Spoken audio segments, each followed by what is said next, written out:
Hey, everybody, and welcome to the Two Players, One Game podcast. I'm Stratabyte, and this is Jake the Good Man here. And we hope that you guys are having a wonderful morning, a wonderful day, and a wonderful evening, no matter where you are at. Just a reminder that you guys can find us on Spotify and on YouTube at the moment. We are looking into trying to get into Spreaker. But those are the two socials that we have right now are Spotify and YouTube. You can find us by searching up Two Players, One Game podcast. Um, we've been putting out some episodes here for Two Players, One Game podcast and all that stuff. We have a Star Fox 64 episode. We have a we have a Sea of Thieves episode, and so today we are going to talk about Super Mario 64. Um, but before we talk about all that stuff, like I said, um, the biggest thing right now, if you don't haven't followed us on socials, follow us at Stratabyte, at Jake the Goodman on our socials to stay up to date with the podcast. Also, as well, um, it's really big, but if you guys can rate our podcast on Spotify, if you can rate us on Spotify and all that stuff, we have one person that rated us so far. Um, that will help us grow within our Spotify podcast adventure and everything like that, to grow and all that stuff. Basically, the more ratings that we get, the more that it gets pushed out to people that listen to podcasts on Spotify. Um, but yeah, no. Anyways, today we're gonna be talking about Super Mario 64. It's an iconic Nintendo 64 gem. Um, but before that, Jake, how are you doing, man? I'm doing pretty good. Had a pretty good week at work. For those of you who don't know, I do traffic reports for some of the local radio stations here in Kansas City. I've been doing pretty good. I've really been looking forward to this episode because Mario 64 is one of my favorite games of all Oh, time. oh yeah. And before we get into that game, if anyone is watching here on Twitch and you're not following Stratabyte here, man, go ahead, give him a follow because I believe we're getting close to 500 for you, right? Oh yeah, something like that. So yeah, give him a follow, y'all. How you doing, Strat? Dude, I am exhausted, man. I started back up work. Also, give me just a second here, guys. Um, yeah, no, I just got done with my first official week back at work, and it's been really tiring. I'm not gonna lie to you. It's been um it's like the first week back at and everything and all that stuff, and I'm just whenever I'm not in the classroom, I'm getting some things ready for my classroom. If you guys don't know, I'm a school teacher. I teach first grade at an elementary school, and it's I'm excited for this year. It's a different kind of adventure, but we're just gonna kind of go within there. And like what Jake said, we live stream the podcast every single week, Saturdays at 1 o'clock p.m. usually Central Standard Time, at my Twitch channel, twitch.tv/stratabyte. Okay, well, Jake, take it away, man. This is your game. All right, so just gonna kind of give you guys a bit of a summary of Mario 64. So Super Mario 64, this was a launch title for the Nintendo 64 console, and I think one of the other launch titles was Pilot Wings, if I'm correct. Really? But anyways, Mario 64 was released in 1996 for Japan and North America, and in 1997 for Europe and Australia. So the game really helped drive sales of the N64 console, as this was a basically just a whole new ground for Mario. Instead of the usual type of games before, like the 2D Mario, where it was like, oh, you go from point A to point B, Right. Mario 64, it allows players to basically move around in all directions as they choose. So you have different places that you can go. Now, Right. Isn't this like the first? Not to mean to cut you off, oh, um, you're good. but wasn't this like the first Mario game that kind of introduced that kind of like open world kind of thing? I think so, right? Because it wasn't like that for the Super Nintendo as well. Yeah, no, you're right. You're definitely right. It is the first 3D Mario game like that. Although, if I remember correctly from doing some research, I think at first they wanted to try to get Mario 64 on the Super Nintendo, because the closest thing that we had to a 3D Mario game before Mario 64 was the Super Mario RPG game for the Super Nintendo, which is getting a remaster for the Nintendo Switch, by the way. But Ooh. anyways, upon entering the third dimension, Super Mario 64 largely eschews the obstacle course based design of the 2D Mario platformers for a mission structure and gameplay that is focused on exploring a larger area. So basically, what that means is there's different things you can go after in these Mario in the 15 stages, as well as the castle objectives for the game. Maybe one of the stars you go after is climb to the top of the mountain or collect these 8 red coins. Mm-hmm. So, though not the first 3D platform game, Super Mario 64 codified many of the controls and design conventions of the genre. That being the first 3D Super Mario game, Super Mario 64 has introduced several moves, including the triple jump, which is one of my favorite moves in the game. You Oh, get good the old triple ground, jump. yes, triple jump, timing that perfectly, like on a wall, doing like a wall kick. Oh, it's so fun. Oh yeah, no, Um, it's I just remember growing up accidentally doing that and you just fly out of nowhere. Yeah, no, it's great. yeah, it's either you fly or you somehow find yourself getting to the point where you need to in a shorter time. Right. Um, then there's also ground pounding, which basically, like if you're saying like you're standing like on top of a block that looks like it's breakable, you can just ground pound it if you want to, and it's also great to attack enemies with. Oh, ground pound. Ground You're pound, gonna ground. You're gonna pound the ground. pound to the ground. Yeah. Um, But long jumping. That was another move that's introduced in this game, and that is very handy, especially in stages like Tall Mountain, to where you oh, just you good don't want to old make the tall mountain. I got PTSD from that as well. I I hated got that. PTSD from the monkey in that stage that tries to take the hat. Right.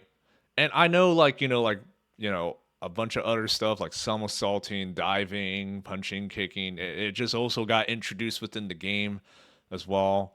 Um, but what I found really cool is that this game was kind of like the first game that Charles Martinet, the voice actor for Mario, I mean, like it was his first feature in the game, Hmm. and it's what made him um, popular and everything like that. It's really cool. It's really unique too, and of course, like Princess Toadstool, named as Peach for us in the Western, that's what made it really popular, and yeah, it's very interesting to say that like Charles Martinet, and I know you've met Charles Martinet as well, Jake, um, but he became like a really key icon for this game, and it's amazing when you hear about the story about how Charles Martinet got the voice acting job for Mario, and Hmm. all he did was just make he just randomly went into the he just randomly went in and just like they told him this is what they're doing, so he like just made sounds, and then he did an Italian voice for Mario, which definitely was pretty random and all that stuff, and then he walked out, he came back in, and I mean he didn't even know he got the job, and he got the job. It's a really nice story about how he became pretty much the franchise star of the Super Mario series at from this point on. Yeah, I definitely agree with you there, man. Like his story, it really is something. Like he's had such a big like impact, and kind of going off what you were saying about like his auditioning for Mario. From what I've seen on like videos where he's talked about it, you know, you were just talking about the Italian accent. He didn't want to go with like the rough and tough kind. He didn't want anything that sounded like a little too. He wants something that sounded like a little bit more friendly. Right. And the one that that he's done for the past 25 years, he came up with what's so unique about that is he came up with that voice like right on the spot. And then Right. as he left, he heard the guys saying like, I think they were calling Miyamoto saying like, "Hey, we found our guy." So, and that was in the I believe if I remember correctly, that was in Las Vegas in the early 90s. Right. But it's just, it's just also interesting that, like the the pathway they had gotten to this point with the Super Mario game and all that stuff, it's a very interesting journey because in 1996, a Nintendo 64 DD version of the game was shown at Shoshinkai 1996, which was, like pretty much like, before it was even released, right? And then they were going to release a sequel named Super Mario 64 2, but it just ultimately got canceled, unfortunately. But on November 17th, 2003, Super Mario 64 was re-released for the iQ player as one of the launch titles, and the demo of the game was bundled with every iQ player. And the game was pretty much digitally re-released for the Wii in 2006, and the Wii U console in 2015, and then now, I mean, like it's made its way back to the Nintendo Switch N64 app for the Nintendo Switch, which you need to pay for a membership for that. Um, but then ultimately, um, after the release of the GameCube, Super Mario 64 finally had the sequel, Super Mario Sunshine, which we'll eventually get into that one of these days. Mhm. Because I spent a lot of hours playing Super Mario Sunshine as well. And, like, I just think going back to 64, um, it just was the pinnacle, the beginning of what would popularize the franchise as a whole, the Mario franchise. And I mean, if it wasn't for Super Mario 64, we wouldn't have gotten the Super Mario movie. I'm just gonna say that right now. We would not have gotten the Super Mario movie at all. And this is what you know. This is what amazes me. Super Mario 64 sold over 11 million copies worldwide as of 2015. There you go. I mean, like, um, it's just amazing. The franchise is just amazing. Jake, what lead us into the next thing. Yeah, I definitely agree with you. It is amazing. And before leading into the next thing, something else that I thought of is, like not only would we have not had the Mario movie if Super Mario 64 didn't happen, but Hmm. there's probably just a lot of 3D platforming games we wouldn't have if we didn't have Mario 64. Right. So, in terms of like 3D Mario, let's talk about the gameplay. Unlike previous games, Mario has a bigger arsenal of maneuvers and attacks since he's in 3D. To start off, you got the Z button, which allows Mario to crouch. You can then either press the A button to do a backflip, which really helps, like if you're trying to get up to platforms that are a little bit higher that you can't reach with a normal jump. The backflip Hmm. does kind of help with that. Right. Or you can like hit the B button to do a little kick attack. Although I personally, that's one of my favorite. I always thought like his crouch B attack always looked like a like he's doing like a little spin dance. It's cute. Right. While running, if you time the button press correctly while running, you press Z and A at the right time, Mario's going to perform the long jump, like what we talked about, which again is great for certain areas of a hazy maze cave and Right. tall mountain. Um, while you jump, you can also press the B button to perform a kick in the air. That's pretty good to attack, say, the shy guys, or I think they're called the fly guys, the shy guys I with the think little helicopters on their head. Fly Guys. I think Fly Guys. Yeah, I think you're right. Another notorious thing you can do is like we were talking about earlier, jumping off walls. There's a couple missions in the game that are pretty good about wall jumping. Like there's one in Cool Mountain where you need to like do a wall kick in order to get to this platform to reach a star that's like kind of like towards like the bottom area of the level. So, but Right. you got to be like very careful with a wall jump because sometimes it's not always going to register. Like, for example, in the stage Rainbow Ride, which is the final stage of the game, for the 100 coin mission, you have to get all the blue coins. And in order to get the blue coins, there's a certain area near like the red coin section where you Right. got to perform numerous wall kicks. And if you miss one, then you basically just got to start the level over to do the 100 coins. So Dude, the wall I kicks, when I they I work, I remember that level vividly. Like it should like you know playing it throughout my life as well. Like I just remember trying to do that and I suck when it comes to like mechanics like that. And it just frustrated me whenever I would get done with it. And then I would come to like the last few coins and then I messed up on it and then, then I would have to start over. Like it's just torture. no, dude, I feel the same way. Like that's happened to me like different times on Rainbow Ride. Like it just frustrated me, man. So I'm right there with you. Mhm. Right. So now we're going to be talking about how we were introduced to Mario 64 and kind of give our thoughts on the game. Yeah. So I was introduced to Mario 64 in Christmas of the year 2000. I had never had a video game system before, Mhm. but my cousins, they had like the Nintendo Entertainment System as well as an N64, and I think they also had a Super Nintendo. So anytime I'd go over to like their house, I would play a lot of the Mario games. In fact, I think one of my first games that I ever played was either the original Super Mario Bros, the 1985 game, Mhm. or it was Mario Kart 64, which we'd love to talk about those games one of these days too. So yeah, so for Christmas that year, I got a Nintendo 64, and I was super excited. And this N64 was bundled with Super Mario 64.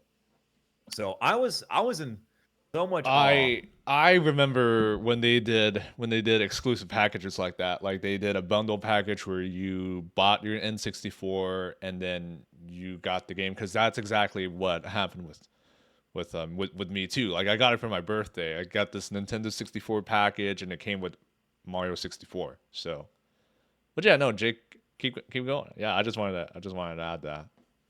Okay.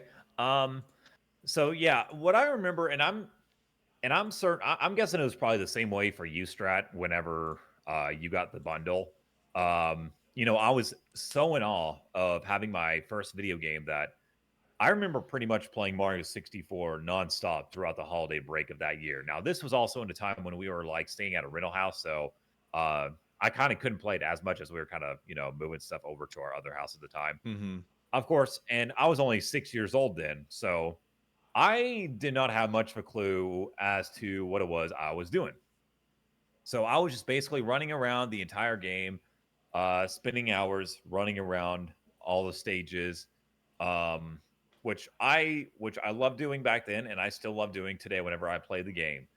And by most of the levels, there are some stages that I'm not too awfully a big fan of. We were talking about Rainbow Ride. That level, you got like some of the very awkward platforming in that stage, and just the sections where you got to ride on the carpets. You're Right. just like standing there for like 5 to 10 minutes while just trying to jump over some of the platforms. It It's it drags fresh. on forever. Yeah, no, it's frustrating.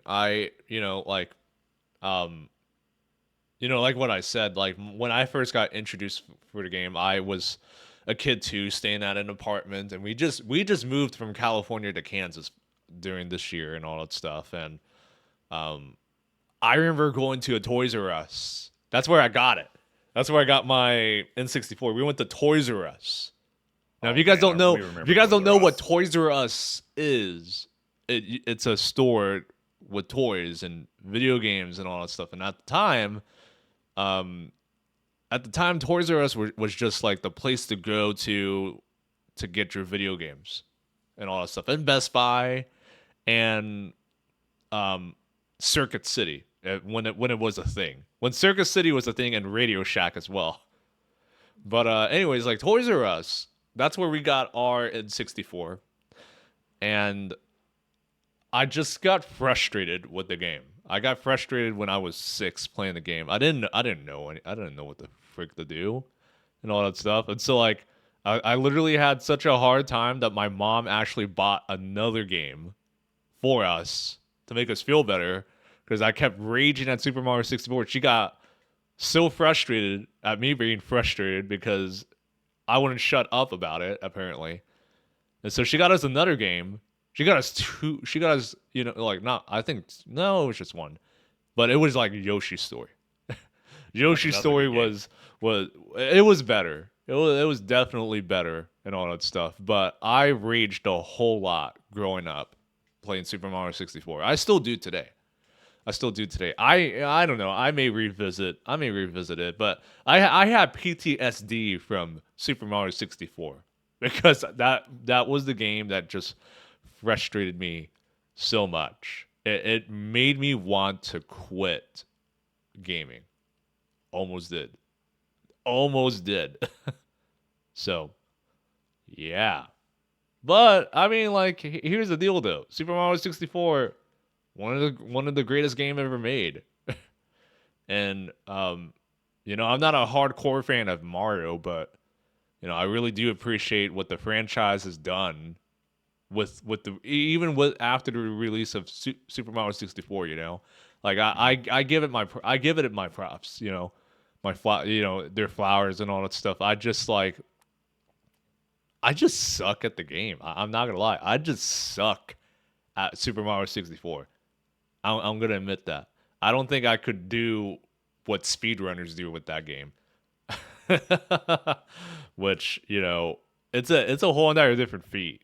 Like all the button mashing combinations that you need to do to traverse through the castle and speed run through the game. Like it's insane when you Backwards watch these long people. jumping. Yeah, backwards, long jumping and all that stuff.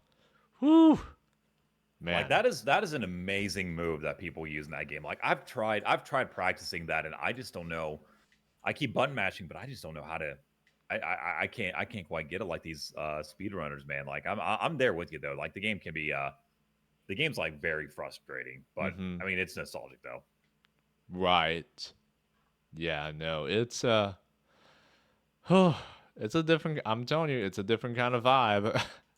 I don't think I could go back to I don't think I could go back to playing Super Mario 64. I'm gonna be real.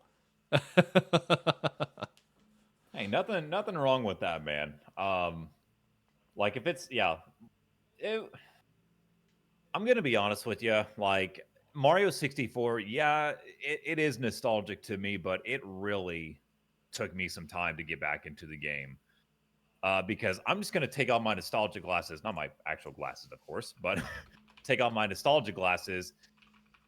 I can definitely see, like, for anyone who is maybe like a lot younger, this game might not be as appealing to the newer generation as Right. it was back in the day. Because back in the day, like it was a yeah, it was a 3D game, but this was Mario 64 used like polygons, or I think like a lot of the N64 games use polygons. Which actually, I think if I remember correctly, Mario 64 and Zelda Ocarina of Time were Mhm. built have some like the same graphic textures. Like there's some of the doors in Wet Dry World that were used in Ocarina of Time. So there's a fun fact for you.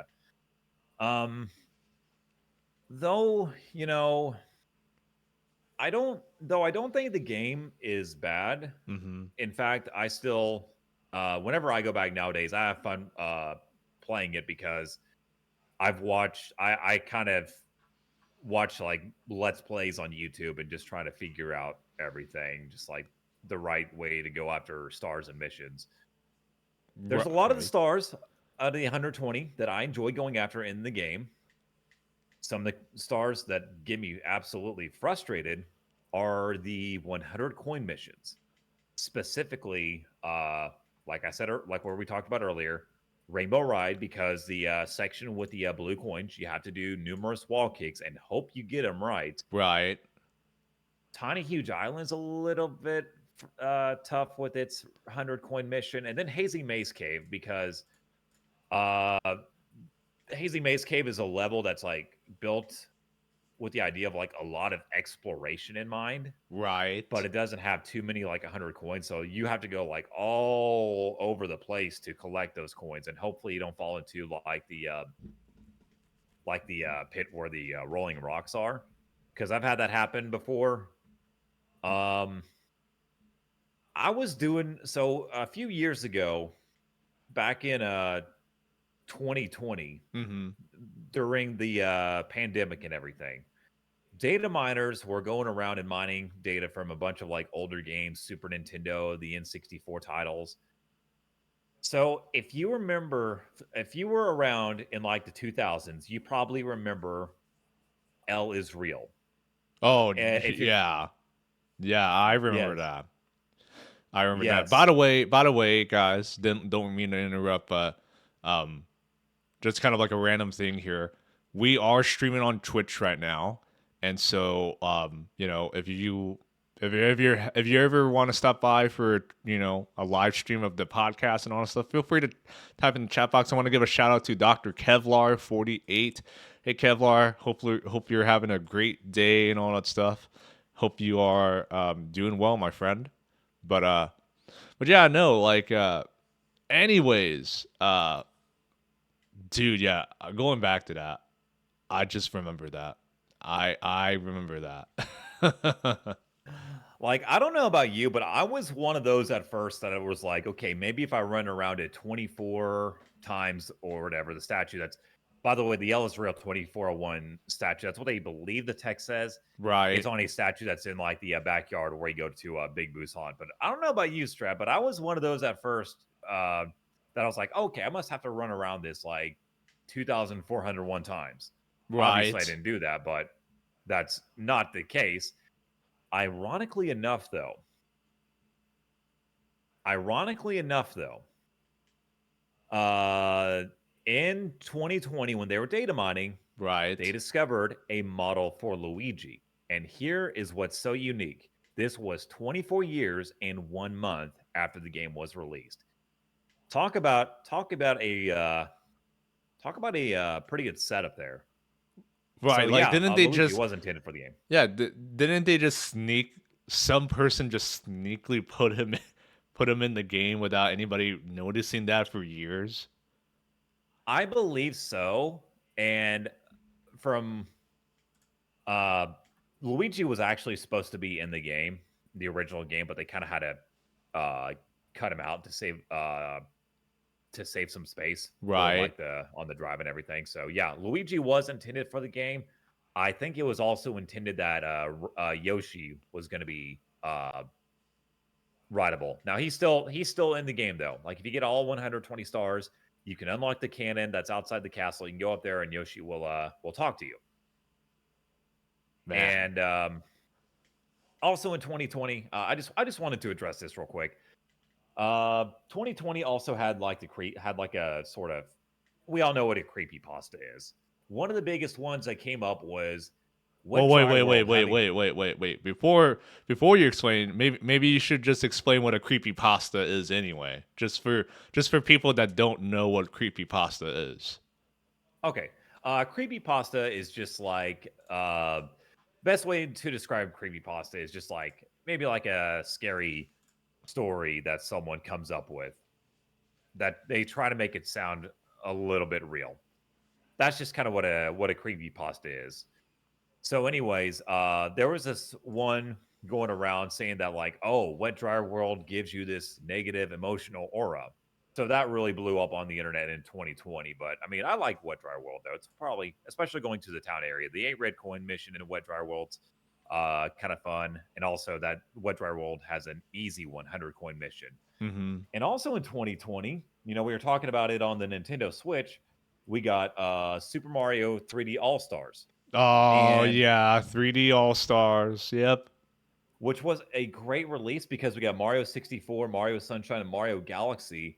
I just, what bothers me so much is that they only had the game out until March 31st of 2021, which I feel like is unfair because I think the 3D All Stars bundle, I think that's something that should still be on sale because Mario Sunshine hasn't really seen a re-release until this game, and I think it's the same thing for Mario Galaxy. So yeah, that's a. I'm sorry, Nintendo. That was a tough move.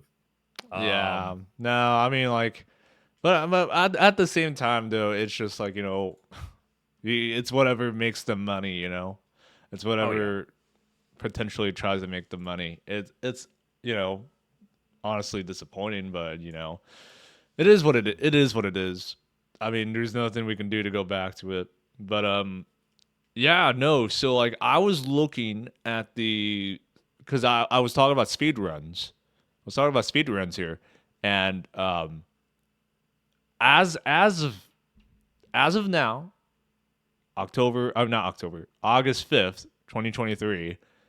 The person who has the fastest time for the 120 star speed run is Ouija with an hour, 37 minutes, 35 seconds, and that was 8 months ago. He played the Japanese N64, and it's verified. I mean, like I'm looking through all these runs right now, and just like holy crap! And then like 23 days ago from today, Karin, I mean, literally almost beat Ouija's time, but was just behind. Like he got 1 hour, 37 minutes, 41 seconds. So like that was like a difference of 6 seconds.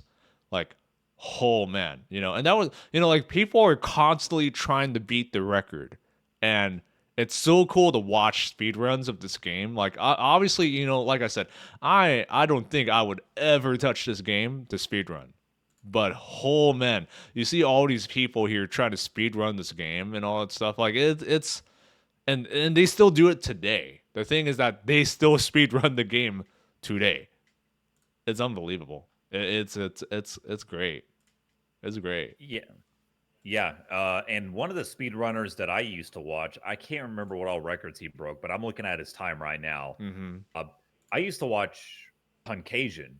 Now his latest record for the 120 stars is 1 hour 38 minutes and 9 seconds, which was set about a year ago, 11 months ago. But yeah, man, like I'm with you. Like I watched like these speed runs for Mario 64, and they are just like on a completely, completely different level.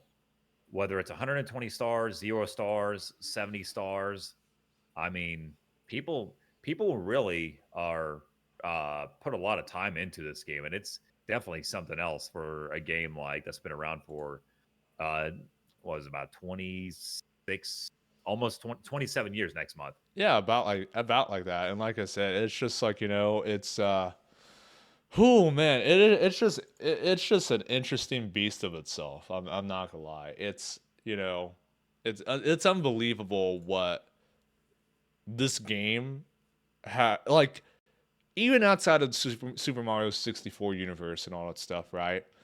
This game has definitely broadened the horizon and opened the door for many other N64 Nintendo titles to come out and be popular. Like, I always say it all like if it wasn't for Super Mario 64, we wouldn't have had success with Star Fox. We wouldn't have success with Pokemon and all that stuff. Like, and that just like I said, Super Mario 64 was the absolute greatest start to the N64 console, and it's just like it's unbelievable. That's what it is, unbelievable. So yeah, no, I mean I think that's I don't know what else to say. I just love I have appreciation for the game. I do too. I do too.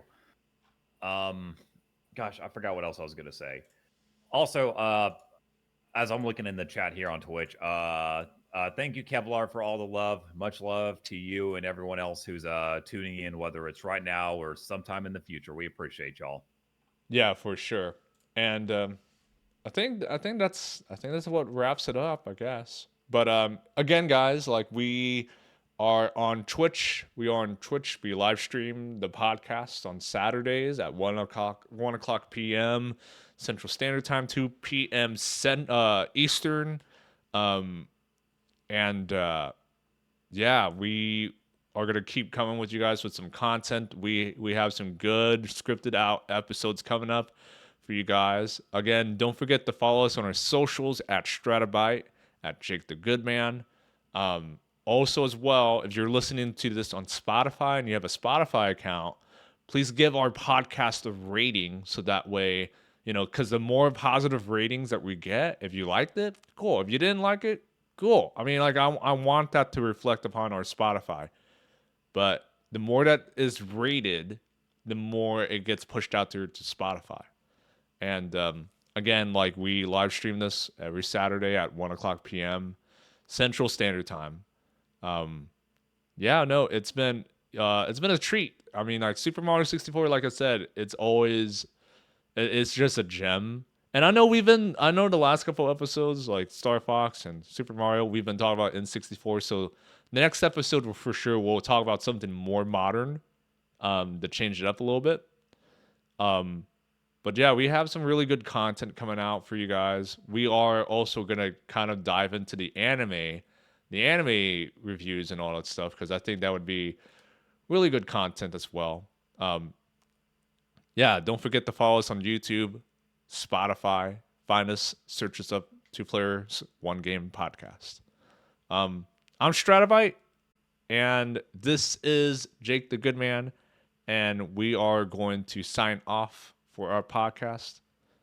Take care.